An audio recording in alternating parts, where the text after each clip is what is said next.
In the spring of 1955, a crime of passion unfolded on a quiet London street, capturing the attention of an entire nation. At the center was a young woman whose life had been marked by heartbreak, violence, and desperation. Her trial would spark national outrage, divide public opinion, and raise uncomfortable questions about justice, morality, and gender. What followed was a story that would leave a lasting mark on British legal history, and decades later, the case still haunts the public and refuses to be forgotten.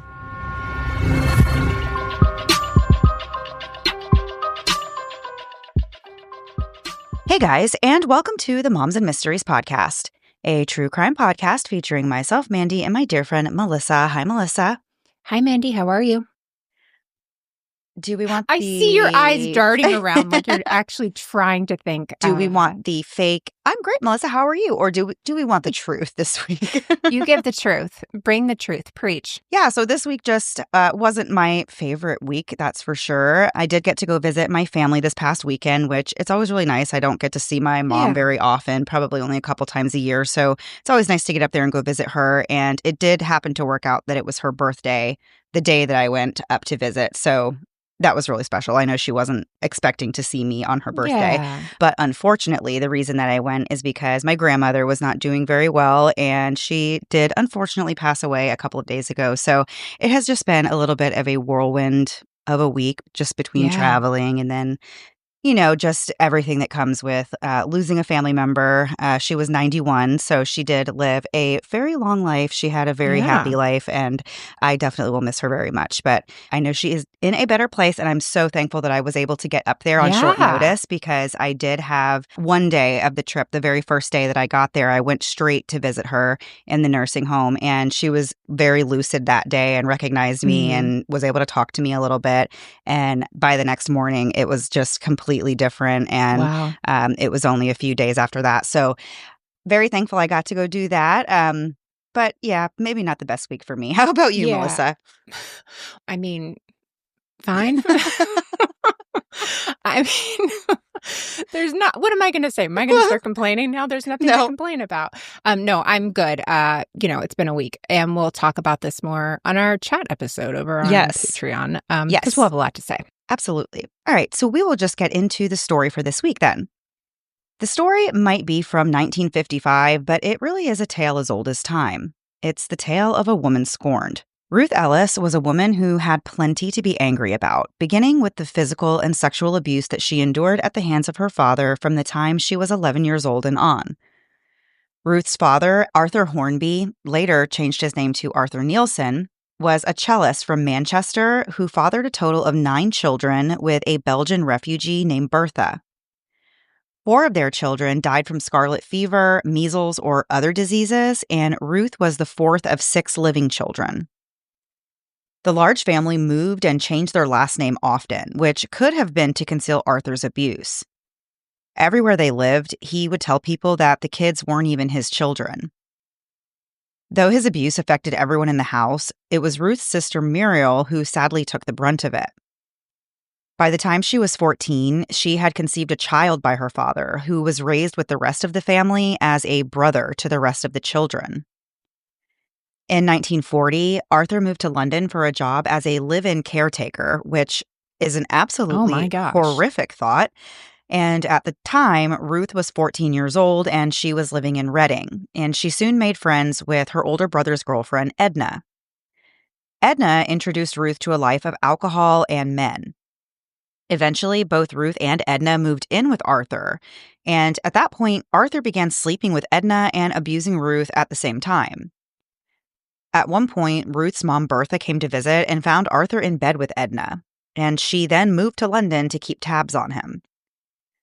When Ruth was 17, she fell for a man who was 10 years older than her. This was a Canadian soldier named Claire Andre McCallum.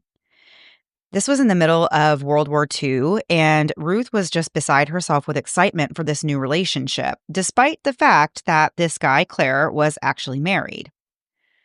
Ruth's sister described him as being very charming and sophisticated.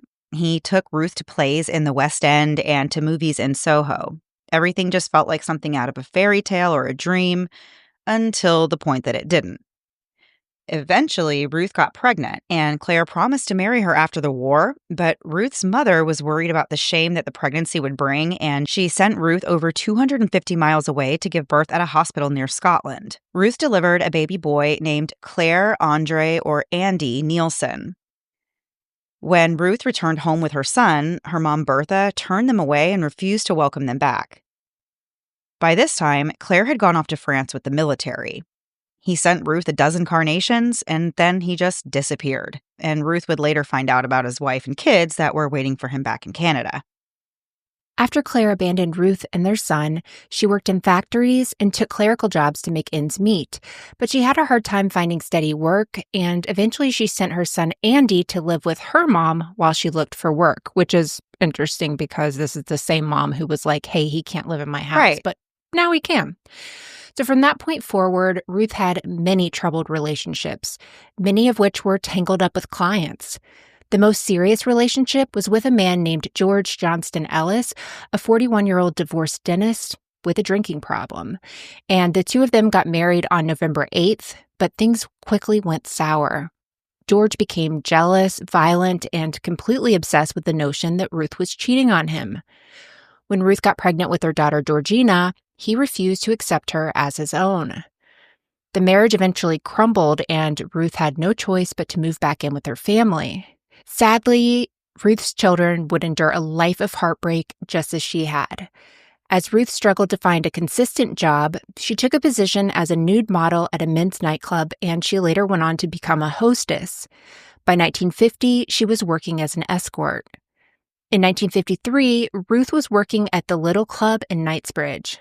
While working there, she was compelled to take an etiquette class designed to teach her how to be more refined and more upper class, which was something that was very common for women that were working in nightclubs if they wanted to move into more elite circles. At the age of 27, she became one of the youngest female managers at a club, and she finally achieved financial success, social status, and even celebrity connections. By the time Ruth started working at the Little Club, life had already hardened her. And that's when David Blakely entered the picture. He was a well-off racing driver who drank heavily, but he managed to charm his way into Ruth's life. Just 2 weeks after meeting, he moved into her flat, even though he was actually engaged to another woman at the time. Ruth and David's relationship burned fast and got ugly quickly. It really was built on obsession, jealousy, and betrayal, and Ruth was now seeing that David actually wasn't that charming at all. In fact, he was a very dangerous man. On one occasion, he beat Ruth so badly that she miscarried a pregnancy in 1955, but she kept chasing this hope that he would change and they would someday have a stable relationship. In the meantime, Ruth started seeing someone else, Desmond, a former Royal Air Force pilot turned accountant. You don't hear about that a whole lot. No. Ruth and David broke up and they got back together so many times you just could not possibly count them. But each time she believed that David would finally stay. David Blakely wasn't just anyone. He was born on June 17th, 1929, and he came from a very complicated background. His mom was Irish and his father was Scottish. His parents divorced, but David's mom did get remarried. David had served in the Highland Light Infantry during national service and briefly dabbled in hotel management before he found his true passion, which was behind the wheel of a race car. And that was something that he was actually very good at. David had been selected to drive an Emperor HRG at the Goodwood races, and he was even lined up to compete in the prestigious Le Mans, which I feel like I've heard of, but don't really know what it is. Have you ever heard of it? No, I don't. Oh. I wouldn't even begin to know. So David lived in Hampstead, and to outsiders, he was a wealthy socialite with a very glamorous life. But behind closed doors, his relationship with Ruth was very toxic and volatile in a way that was simply unsustainable. By the end of 1953, Ruth had gotten pregnant again. This time, David offered to marry her, but Ruth really just did not see a real future with him, and she wasn't in love with him, so she just did not think that marriage was the answer to all of their problems.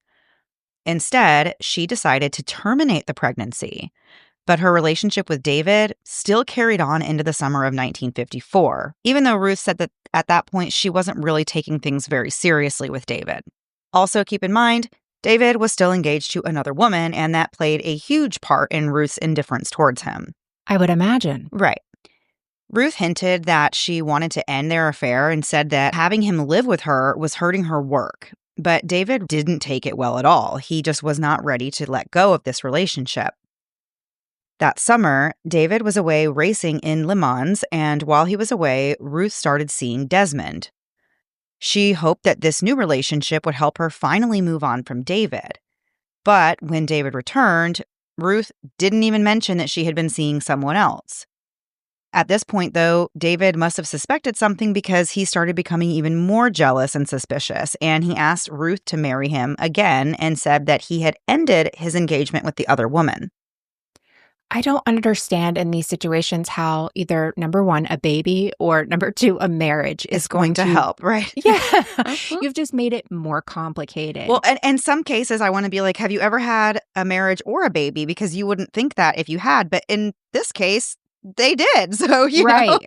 Yeah, I know. So after the proposal, things only got worse. David became even more possessive, and Ruth started to have suspicions that he was cheating on her after he came home with what she called love bites on his back. Interesting place to have love bites, though. I know. I was like, love bites, what were they is doing? what I'm right. thinking. When it gets to the back, I'm like, I don't know. I don't know that life. Ruth confronted David and asked him to leave. And David later apologized to Ruth at the club, and he professed his love for her, which worked. He successfully pulled her back in. There's the love bombing. By October of 1954, his jealousy had turned into rage, and the abuse had become physical. David was now causing a scene at the club where Ruth worked and resented that she had a job at all, yet he leaned on her financially. Ruth tried to end things repeatedly and felt physically unwell from the stress of being in a relationship with David. In December, Ruth moved in with Desmond, hoping that would finally help break this cycle that she was in with David. But of course, it didn't. David just wouldn't stay away. He continued to show up at the club and cause problems for Ruth. But despite all of this, she just couldn't shake him off. Sometimes they would stay together at hotels, which was chaotic and painful, but Ruth admitted that she still loved him. In February of 1955, things turned violent yet again after David had a night of drinking. He drove Ruth home, and then he refused to leave. So a fight broke out, and Ruth was left with bruises and a sprained ankle. David sent her flowers and an apology a few days later, and she took him back again. They rented a room together, but before long, Ruth started to suspect that David was seeing someone else. Just the same pattern over and over again. It's so sad. So she started to follow him, and one night she waited outside of another woman's home until the morning. Then she watched as David walked out and confronted him and told him it was over. David ended up moving out, but within a week, they were back together. By March, Ruth was pregnant again. This time, David acted like he was excited for a little while, but the mood quickly shifted by the end of that same month when he became violent once more. David punched Ruth in the stomach during one fight, and she miscarried the pregnancy a few days later. She wasn't sure if the attack was what had caused the miscarriage or not.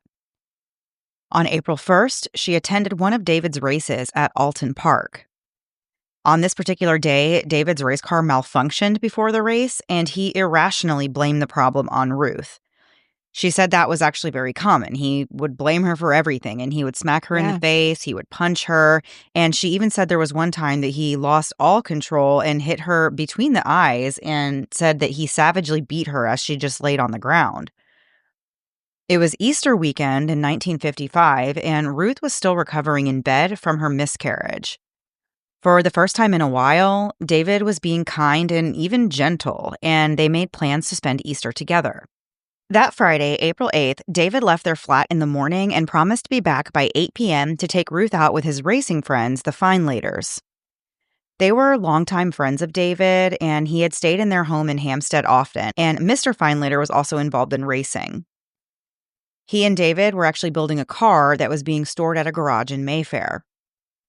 As the hours ticked by that night and David failed to return home, Ruth got more and more anxious and suspicious, and finally that turned into just being furious. Ruth called the Findlaters to see if they knew where David was, but they denied knowing where he was and said that he wasn't there. But Ruth suspected otherwise. She thought that he was over there. She eventually persuaded Desmond, who's the man that she's seeing, other than David, and she asked Desmond to drive her to Hampstead, where she ended up spotting David's car parked right outside the Findlaters. So Ruth goes up to the door and rings the doorbell, but nobody answered. So then she got into a phone booth and tried calling again, but there was, again, no answer. Then she called again, and this time somebody did answer, and all Ruth heard in the background was laughter and a woman's voice giggling. Ruth, at this point, was just overcome with anger, and she picked up a heavy object and smashed David's car windows. The noise jolted the household awake, and David came running outside with Mr. Findlater. When they saw the destruction, they called the police, but Ruth fled the scene with Desmond before they arrived. And we have so much more to get into after a quick break to hear a word from this week's sponsors. Hey moms, let's talk about hair thinning. For many new moms, it's an unexpected part of motherhood, but Nutrafol's postpartum supplement is here to help. It's OBGYN formulated to target the root causes like sleepless nights, hormones, and stress, using breastfeeding-friendly ingredients. And did you know that more than half of women experience menopausal hair thinning? Nutrafol Women's Balance targets those changes too, focusing on hormones, stress, and aging. Whether it's postpartum or menopause, your hair goes with you through it all. Nutrafol's hair growth supplements help you feel confident in your hair, so you can focus on what matters most. I've been taking Nutrafol Women's Balance for a while now, and I've definitely noticed a difference. With perimenopause, I was starting to see more shedding, and honestly, it really does affect your confidence. But since I started using Nutrafol, I've seen less shedding and noticeable improvements in thickness. It's really a relief to be taking control of it, and it overall boosts my self-esteem and my confidence, and it's not just about how my hair looks, but how I feel about myself overall. Nutrafol is the #1 dermatologist-recommended hair growth supplement brand, trusted by over 1.5 million people. That's why this Mother's Day, Nutrafol makes the perfect gift. There's something for every mom on your list. The postpartum formula is great for women in the first year after giving birth. The Women's Balance formula is perfect for women 45 and up experiencing perimenopause or menopause. And of course, the women's formulas are great for those who are in between those life stages. This Mother's Day, consider Nutrafol the best-selling hair growth supplement. Whether you're gifting to yourself or a loved one, Nutrafol is offering our listeners $10 off any order. Enjoy free shipping when you subscribe. Go to Nutrafol.com and enter the promo code MOMSGIFT. Nutrafol.com, spelled Nutrafol.com, promo code MOMSGIFT. That's Nutrafol.com, promo code MOMSGIFT. Lately, I've noticed one of my dogs slowing down a little bit. Less of the zoomies, more naps, and just not their usual energetic self. So I decided to try Rough Greens. It's a supplement you sprinkle on your dog's food, and in just 30 days, you can see a noticeable difference. I know I definitely have with my dog. Her coat is shinier, and she has way more energy. She seriously is back to her old playful self and being the queen of the house. By day 60 of using Rough Greens, it was even better. I know her immune system has improved and her joints seem to be in even better shape, and it's all thanks to the live nutrients that Rough Greens adds to her diet. I'm excited to see what it's like at 90 days because by then she will hopefully have better digestion, reduced inflammation, and Rough Greens could lead to a healthier heart, plus giving her less risk for serious issues like cancer. They say cats get 9 lives, but after Rough Greens, I think my dog has her second one. Rough Greens is so sure you'll see changes, they're offering a 90-day challenge. If you don't notice any improvements in your pet, you'll get your money back, guaranteed. Fetch a free Jumpstart trial bag for your pet today. Go to roughgreens.com. Just use promo code MOMS. That's RUFF greens.com and use promo code MOMS and just cover shipping. You don't have to change your pet's food to improve your fur baby's health. It's easy. Just add a scoop of Rough Greens or Meow Greens. And now back to the episode. So before the break, we were talking about this tumultuous and very toxic relationship between Ruth and David Blakely. And at this point, Ruth is trying to confront David at the Findlater's house, but sees his car there and decides to smash the windows in. They call the police, and she leaves with Desmond before the police arrive. So that night, Ruth's mind was spinning with rage, heartbreak, and humiliation. She hardly slept at all, and by the next morning, she was back in Hampstead, sitting outside the Findlater's house, watching from a distance. A neighbor who noticed Ruth standing there kindly invited her in for tea, but Ruth just stood there and stayed fixated on the Findlater's house. Later, she saw what she feared the most: David arriving with the Findlaters. He was laughing and comfortable and acting like Ruth never existed. Her distress deepened as she became even more convinced that he was having an affair. Later that night, she returned again and could hear the sounds of a party emanating from the house. There's music, there's voices and laughter, and Ruth watches as David left at around midnight with his arm wrapped around a young woman who Ruth believed was the Findlaters' nanny. Ruth left, but she went back a short time later. This time, the house was dark. She had no answers, just silence and questions. By Sunday morning, which was now April 10th, Ruth was really unraveling. She dialed the Findlaters' number at 9 a.m., hoping that David would finally pick up. But it was Mr. Findlater who answered instead. And Ruth said, quote, "I hope you're having an enjoyable holiday because you have ruined mine." But still, David never called her. That night, after putting her son to bed, Ruth was suddenly struck with what she called a peculiar idea, that she was going to kill David. Now, Mandy, peculiar idea. Those are words I would not use if I was planning to kill someone. It sounds like very 1955 language, because we wouldn't use peculiar in that sense. No, I looked it up because I was like, what other things are like peculiar? Right. I saw like a quirky notion. Okay, still not quite hitting the mark. Yeah. Right. An outlandish idea. I was like, that's the one that would have made more sense. Ruth packed a gun and asked Desmond to drive her back to Hampstead. But she did not tell him what she had in store for the night. That Sunday evening, the Findlaters were hosting a small gathering at their home. The Findlaters' house is hopping. Those people stay busy. I'm telling you, they did dinner parties like every other night of the week. Yeah, I'm tired just reading it. So David and his friend Clive left the party to get more beer from the Magdala pub, which was just around the corner. Little did they know, Ruth was already there, waiting. Just before 9 p.m., a plainclothes detective inside the pub noticed Ruth outside peering through a window, and another off-duty officer saw her standing outside, but they didn't think anything of it. At around 9:15, David and Clive left the pub and walked toward their car. Clive walked over to the passenger side, but before he could open the door and get in, 2 gunshots rang out. Clive then heard David call his name before he saw him collapse face down on the pavement. As Clive looked over to see what was happening, he saw Ruth standing over David. Then she fired multiple shots into David's back. Officer Thompson ran towards her as Ruth calmly just stood by a wall with the gun in her right hand, and she simply said, "Phone the police."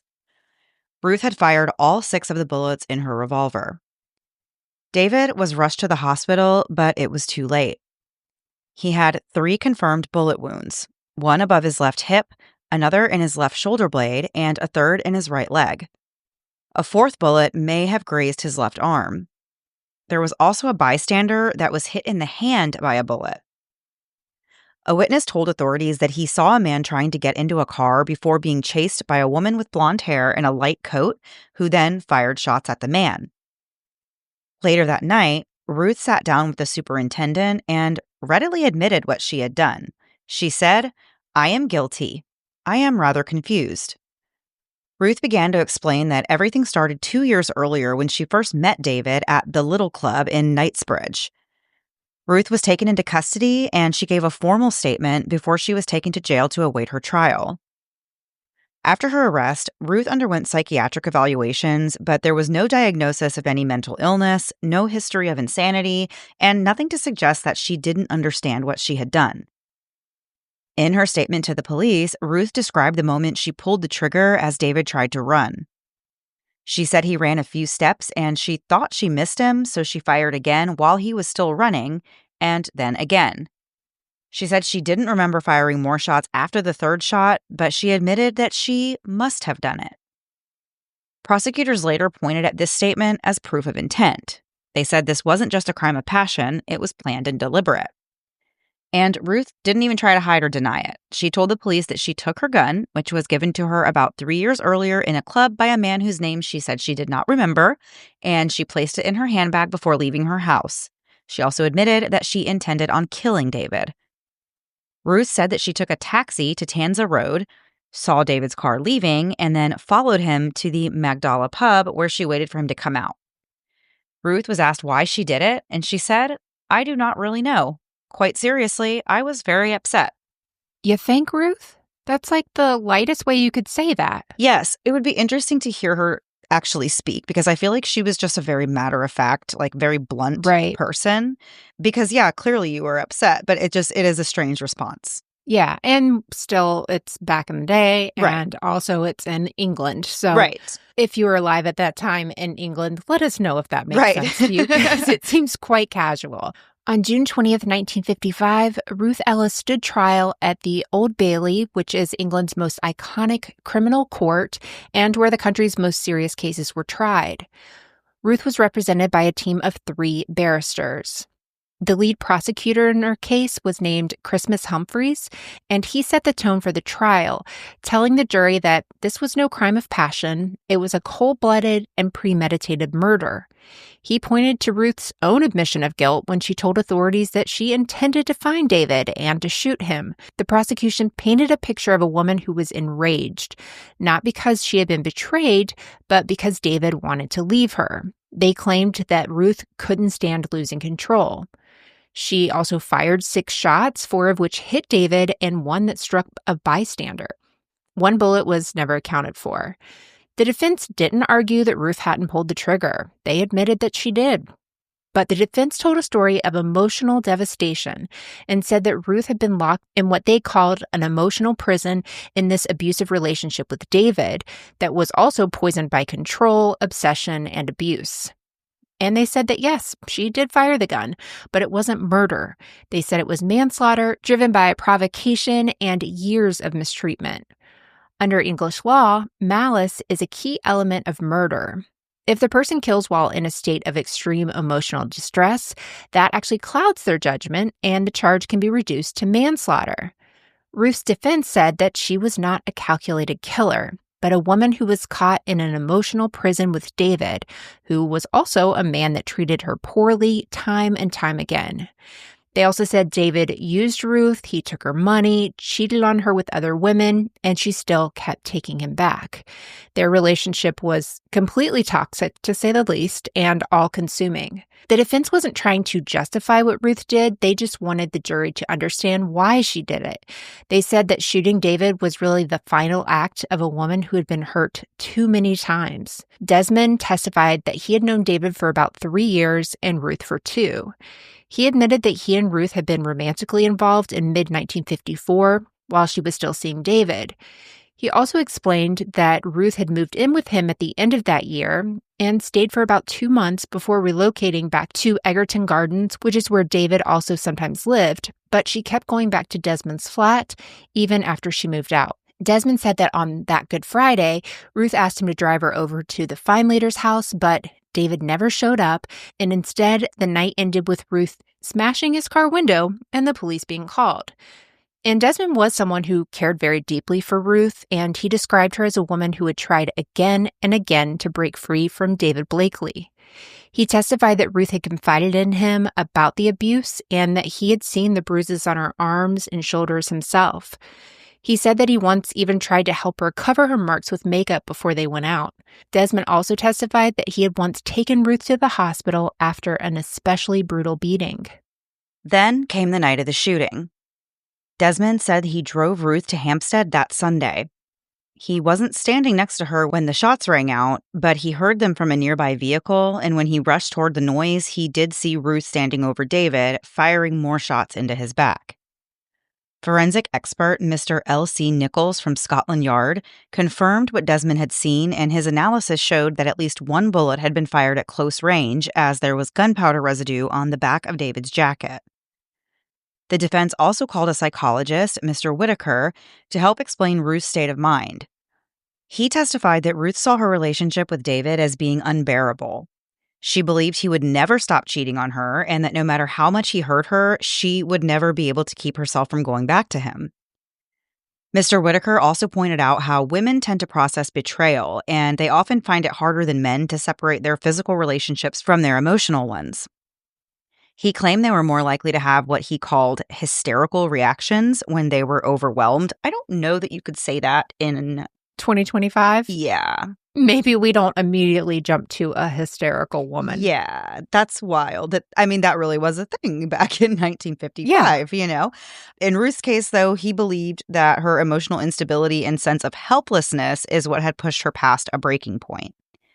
To the defense, though, this wasn't just about a crime of passion. It was a story about what happens when someone feels trapped with no way out. Ruth took the stand and testified about what she had done. She didn't try to hide anything, and she said, quote, "It is obvious. When I shot him, I intended to kill him." So why are we having a trial here? I know. So she spoke very candidly about her relationship with David and how they had become lovers within 2 weeks, despite David already being engaged to another woman. He stayed with Ruth at her flat during the week and spent the weekends elsewhere. From the very beginning, Ruth said the relationship never felt stable and she never felt secure with David. When she got pregnant with his baby in 1954, she had the abortion, hoping that it might finally end things between them. She said that she wasn't deeply in love with him, and she hoped that ending the pregnancy would be a turning point and it would also be the ending for their relationship. But it wasn't. By March of the next year, Ruth was pregnant again, but she miscarried after one of David's violent outbursts. And afterward, he apparently told her that he couldn't afford to support a child anyway. The relationship not only stayed rocky, it turned more and more possessive and erratic. David would ask Ruth to marry him, but at the same time, he was growing increasingly controlling and jealous, especially when it came to her job at the club. He had already been unfaithful, but now he was suspicious of her and was hitting her often. Ruth said on the stand that she bruised easily. She spoke about the brief affair with Judgement and how she had hoped that it would finally bring an end to things with David. But when David returned from a trip, he asked her to marry him again and claimed that he had ended this engagement with the other woman for her. Ruth described the nonstop fighting and told a story about how she once asked David to leave, and he returned cold, distant, and miserable. Then one day he showed up at the club in tears. He was torn because his family didn't like Ruth, but he told her, quote, "To hell with my family." At this point in the relationship, Ruth was still legally married. And at first she didn't want a divorce, but eventually she agreed and believed that her future was with David. Her testimony was raw and painful. Their relationship wasn't just a love affair gone wrong. It was much more than that. It was a relationship that was defined by control, jealousy, and emotional instability. And as the trial came to an end, Ruth's defense team made one final push. They asked the judge to consider a lesser charge of manslaughter instead of murder. The defense had to show 3 things: that Ruth was provoked by something David had said or done, that she acted out of sudden emotional overwhelm, and that a reasonable person might have reacted in a similar way. And that's exactly what they argued. They said Ruth had been pushed beyond her limits and that her actions were not calculated, but the result of a woman who had been tormented by years of abuse, jealousy, and betrayal. Behind closed doors, the judge and the attorneys debated whether the jury should even be allowed to consider the manslaughter option. Prosecutors said Ruth's case did not qualify because she had made a plan, brought a loaded revolver, and fired it 6 times. In the end, though, the judge agreed that there was intent, and he removed the option to convict her of manslaughter. It took the jury less than 15 minutes to deliberate and find Ruth Ellis guilty of murder. The sentence was automatic death by hanging. Wow. That shocked me. Yeah. Ruth did not appeal the verdict, but the public tried to appeal the verdict on her behalf. A petition that had over 50,000 signatures was delivered to the Home Secretary, Major Lloyd George, pleading for clemency. Strangers were begging the Parliament to spare Ruth's life. The Home Office rejected the appeal, and Ruth was told that she would be executed less than a month later on July 13th, 1955. Again, always so shocking to me when we do a story from this time period and find out that they were executing people that quickly back then. Yeah, you'd be guilty on a Monday and hung by a Friday. It was crazy. Yeah. So Ruth, though, take this for what you will, but she took the news as well as she possibly could and stayed pretty calm in her final days. She spent time with her mom and her solicitor. Outside in public, Ruth's supporters launched last-minute efforts. They sent more letters, they made more petitions, just doing everything they could in hopes of stopping the execution, but nothing worked. Then, on the morning of July 13th, just 6 minutes before Ruth was to be executed, the prison got a call claiming that Ruth had been granted last-minute reprieve. The governor, Charity Taylor, rushed to confirm this, but it turned out to just be a cruel hoax. Oh my gosh. I know. I can't imagine all the emotions felt within that moment from everyone. Yeah. So that morning, though, Ruth had declined breakfast but accepted a glass of brandy. She asked whether she would be blindfolded, and a wardess explained that a white hood would be placed over her head instead. Before her death, Ruth wrote a letter to David's parents that ended with, "I have always loved your son, and I will die still loving him." At 8:59 a.m., Ruth Ellis was led to the execution chamber where she was hanged. The staff later said that she was the calmest woman who had gone to the gallows. A crowd gathered outside the prison, with some people kneeling to pray while a man recited a psalm. A violinist played music at the gates. At 9:17 a.m., a notice was posted on the prison wall announcing that the execution was complete. And upon hearing this news, 2 women who were outside fainted. Ruth Ellis was the last woman to ever be hanged in Britain. In total, just 14 women were ever executed in the UK during the 20th century. At Ruth's inquest, pathologist Dr. Keith Simpson confirmed that Ruth died instantaneously and did not suffer. A trace of brandy was found in her stomach, and when the governor was asked whether it was standard to offer alcohol before an execution, she admitted that she didn't know. What I was more interested in knowing is it standard to do an autopsy on somebody that was executed? I felt like that was kind of like the one time we really know what happens to someone. I didn't know we'd have to go through the contents of her stomach. Right. That's why I was surprised. I was like, well, how did they even know that, or why? Yeah. Why is good, yeah. The execution sent shockwaves throughout the country, and it reignited the debate around capital punishment and marked a turning point in the UK's movement to abolish the death penalty. Ruth had actually become a symbol in a case that just would never be forgotten. At the time of her death, Ruth's son Andy was just 10 years old, and her daughter Georgina was only 3. Just 33 hours after Ruth was hanged, a life-sized effigy of her likeness was unveiled at a wax museum. They get things done so quickly. I mean, when did they start working on the wax figure is what I want to know. At what point? Because it seems like she was very quickly charged, tried, and executed. So, did they start working on this as soon as she was arrested? I don't understand. I know. I don't either. So the statue was dressed in a black evening gown and stood in the Blackpool Golden Mile Museum's Rogues Gallery next to other infamous criminals, including mass murderer John Christie.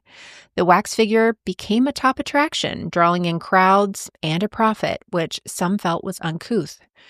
Madame Tussauds in London, which is known for its Chamber of Horrors, quickly distanced itself from Ruth's story and said they had no involvement in creating the wax figure, and they refused to comment on it. Local officials and clergy members accused the museum of exploiting public grief and glamorizing tragedy, but no clear law existed that would require them to take the statue down. Meanwhile, teachers in the local area reported that children had returned to school deeply disturbed after Ruth's execution. On the day she was hanged, students had gathered outside, and some claimed to be able to hear what was happening inside. Oh, my goodness. Yeah.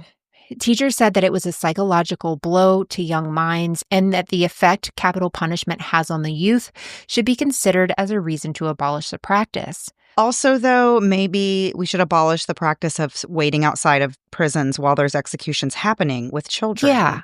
Yeah, maybe that's not a day for a field trip downtown. Labour MP Arthur Lewis announced a plan to push for executions to end immediately in Britain and said that Ruth's story should be a national wake-up call. Even before Ruth was hanged, public protests had swept the area, and although Ruth did not join in the petition to save her own life, countless others had fought on her behalf. The night before Ruth died, she told solicitor Victor Michon that it was Desmond who had given her the gun and taught her how to use it. He even drank with her the day before driving to Hampstead. She said she hadn't mentioned it until now because it seemed like a betrayal. Desmond, though, denied it all, and no charges were ever filed against him. But he later left the country and immigrated to Australia.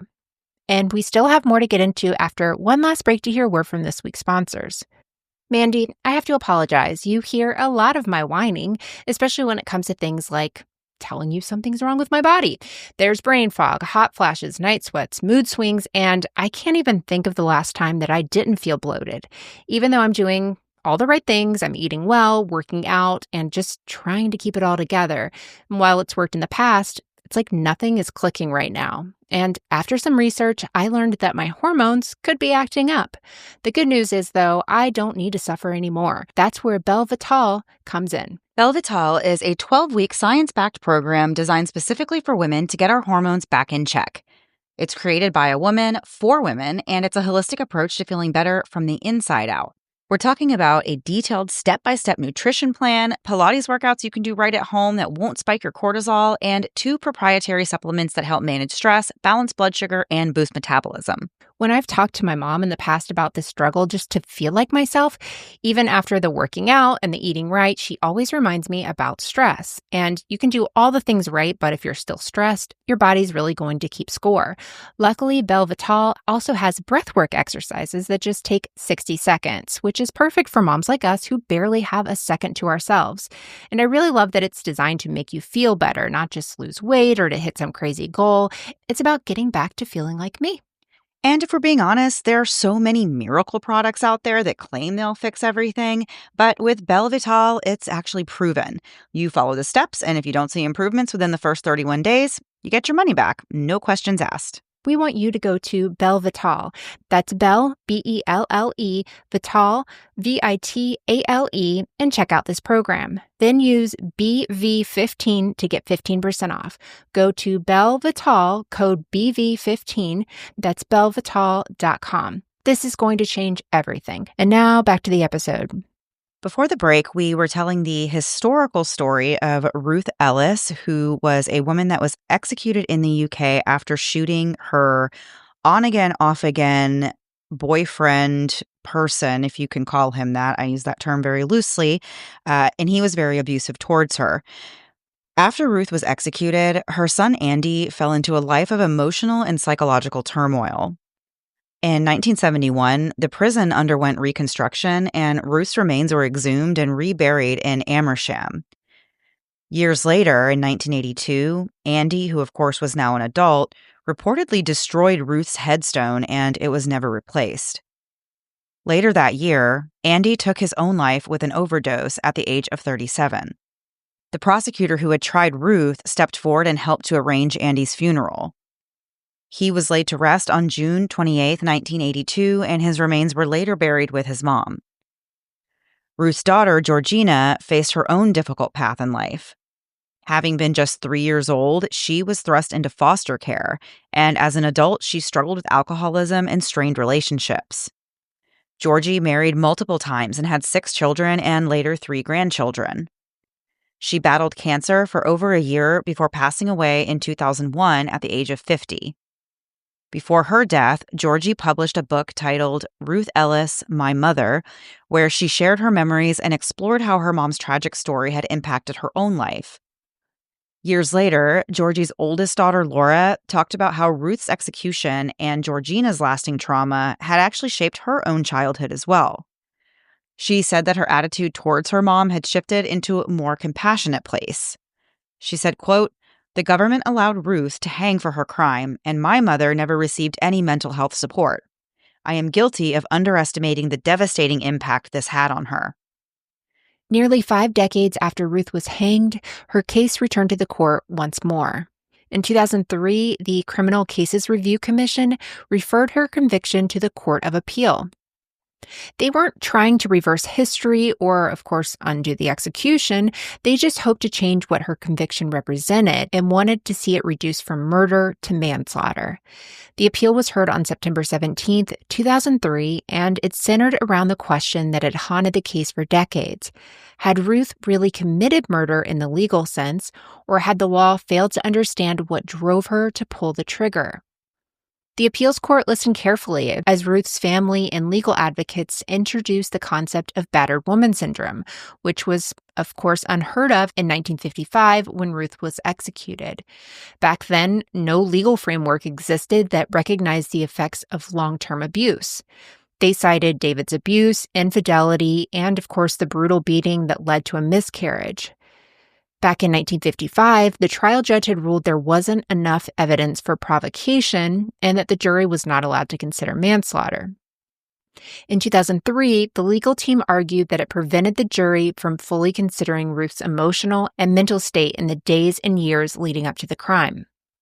They also brought up the concept of diminished responsibility, which also didn't exist at the time of Ruth's trial. It was actually introduced 2 years later.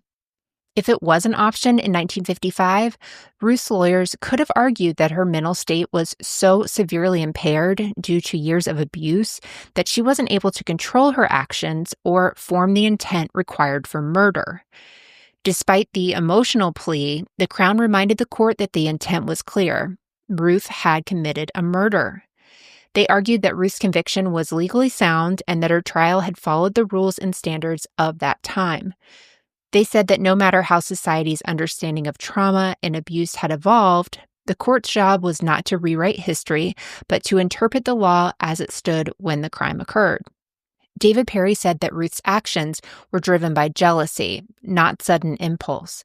He said that David had not assaulted Ruth on the day he was killed. He merely wanted to end their relationship, so arming herself with a loaded gun, tracking him down, and killing him was, in the Crown's opinion, entirely unacceptable.